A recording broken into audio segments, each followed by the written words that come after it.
जब अपने आप को सेफ रखना है तो घर में बैठो। फिर इन कंपनियों में आके कोई फायदा नहीं है और ना ही यहाँ सैलरी बढ़ेगी। सेफ से क्या मतलब है आपका? सेफ से मतलब यह है कि यहाँ छेड़खानी बहुत होती है कंपनियों के अंदर महिलाओं के साथ। बिल्कुल। मैं धागा काटती हूँ एंड हर वक्त मुझे खड़े होकर ये काम करना पड़ता है। उन्होंने ये भी बताया है 8 घंटे की सैलरी 10 या 11 हज़ार बताई उन्होंने। एंड उसके अलावा उन्होंने बताया कि 4 घंटे और ओवर टाइम करवाया जाता है, बट 4 घंटे ओवर टाइम करवाने के बावजूद ये लोग सिर्फ 2 घंटे की पैसे देते हैं। सोच सकते हो ये प्रॉब्लम किसी के साथ हो रहा है एंड वो सड़क पे ना उतरे अपनी प्रॉब्लम को लेकर के।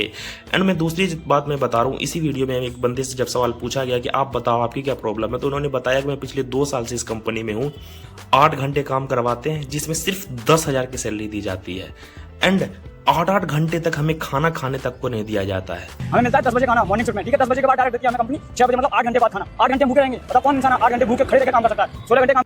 एंड उनसे पूछा गया कि क्या आप 2 साल से काम कर रहे हो, आपके साथ ये प्रॉब्लम है? तो उन्होंने बताया कि नहीं, सिर्फ मेरे साथ ये प्रॉब्लम नहीं है, मैं तो अभी 2 या 2.5 साल से इस कंपनी में काम कर रहा हूँ। मेरे पीछे जो आ चुके हैं लोग लगभग 5-5, 10-10 साल से, उनको भी सेम टू सेम यही सैलरी दी जाती है। कितने टाइम से इतनी सैलरी है? ये सर 2 साल से तो मुझे काम करते हुए हो गए, 10-10 साल से बंदे उसमें काम कर रहे हैं, उनकी उतनी सैलरी है 10 या 11 हज़ार बस।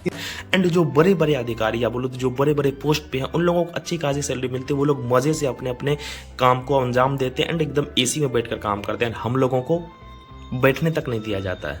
एंड एक और इंटरव्यू मैंने देखा जिसमें एक औरत से या बोलो तो एक लड़के से सवाल पूछा गया कि आपकी क्या प्रॉब्लम है, तो उन्होंने बताया कि हम लोगों की ड्यूटी 6 बजे सुबह में लगती है। अब जाहिर सी बात है कि एक औरत की बहुत सारी प्रॉब्लम होती है। मैं माँ हूँ, उन्होंने बताया कि मैं माँ हूँ, अपने बच्चों को भी देखना है, अपने बच्चों को स्कूल भेजना है, उनके लिए नाश्ता बनाना है।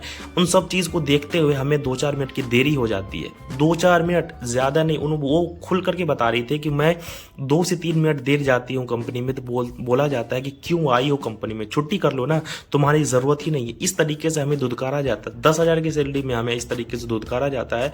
एंड क्या करो, मजबूरन है, बच्चों का पेट पालना है, खुद का पेट पालना है, घर चलाना है, तो कुछ ना कुछ करके किसी न किसी तरीके से बड़े बड़े लोगों की गालियां सुनने के बाद भी हमें मजबूरन में काम करना पड़ता है। अब अगर सोच लो एक इंसान, या एक इंसान की यहाँ तो बात ही नहीं है, इतने सारे इंसान जब इस तरीके से मजदूरी कर रहे हो एंड जिसका वेतन 30 महीने वो लोग एकदम बैल की तरह काम करवाने के बाद सिर्फ 10 से 11 हज़ार रुपये दे रहे हैं, सोच लो कोई इंसान किस तरीके से काम करेगा। एंड उन सभी लोगों को ये पुलिस वाला के क्या कर रहा है, भैया बाबू नहीं करेंगे, सीधे उठा के ले जाएंगे। यही हमारे देश का कानून है। किसी गरीब के ऊपर तुम लोग इस तरीके से जुल्म करो एंड सरकार तो आपके साथ है ही। इतना टॉर्चर करते हैं ये लोग कि हम लोग खुद मजबूर हैं नौकरी छोड़ने के लिए।